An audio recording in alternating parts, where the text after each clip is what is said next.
Ever had a song instantly transport you back to a specific moment in time? For 60s kids, that time machine was the car radio during those groggy morning commutes to school. Picture this, the smell of leather seats, the hum of the engine, and suddenly Sweet Caroline blasts through the static. That chorus wasn't just catchy, it was a cultural glue that held families together in those shared moments.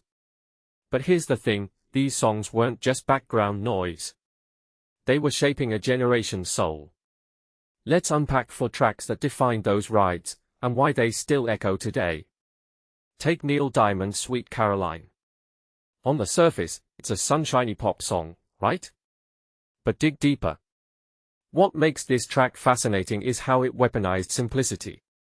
That's so good, hook wasn't just memorable, it was engineered to be a communal mantra. You didn't just listen to it, you shouted it with your siblings. And isn't that the secret sauce? It peaked at number 4, sure, but its real power was in turning strangers into a chorus. Even now, it's a stadium anthem. Why? Because Diamond tapped into something primal, the joy of singing off-key together. Then there's the Fifth Dimension's Aquarius, Let the Sunshine In. If you were a kid in '69, this track probably felt like a cosmic puzzle. A psychedelic medley from a Broadway musical? That's bananas. What many people don't realize is that this song was a Trojan horse. It smuggled counterculture themes, astrology, utopianism, into mainstream cars via AM radio. It's a number 1 hit that straddled the line between rebellion and family-friendly harmonies. From my perspective, that tension is what made it irresistible. It sounded like the future, but your mom could hum along too. Now, let's talk about Sly and the Family Stone's Hot Fun in the Summer. This wasn't just a summer jam, it was a cultural thermostat. Released in '69, it turned up the heat on a society already boiling with change. Sly's funk was a middle finger to segregation, a blast of black joy that dominated both pop and R&B charts. And here's the kicker, it wasn't just for kids. Parents grooved to it too. This song was a multi-generational party starter. If you take a step back, isn't that radical? A car full of squabbling siblings and a tired dad all vibing to the same bass line. Music's power to dissolve divides?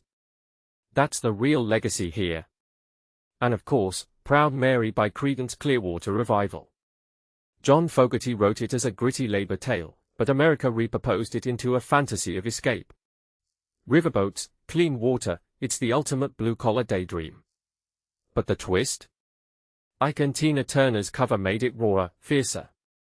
So why did CCR's version dominate car radios? Maybe because it balanced menace and melody.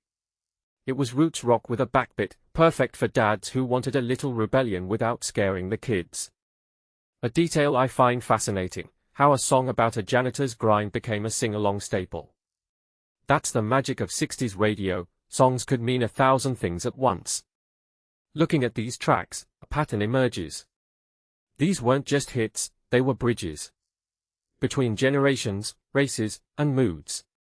The car radio wasn't a device, it was a cultural operating system.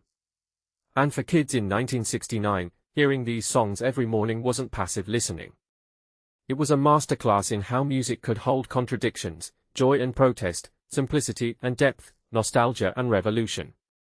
Today, we stream curated playlists, but back then?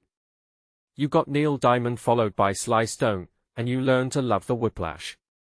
So what's the deeper question here? Maybe this, in our algorithm-driven age, have we lost the magic of accidental unity? The kind only a car ride could forge.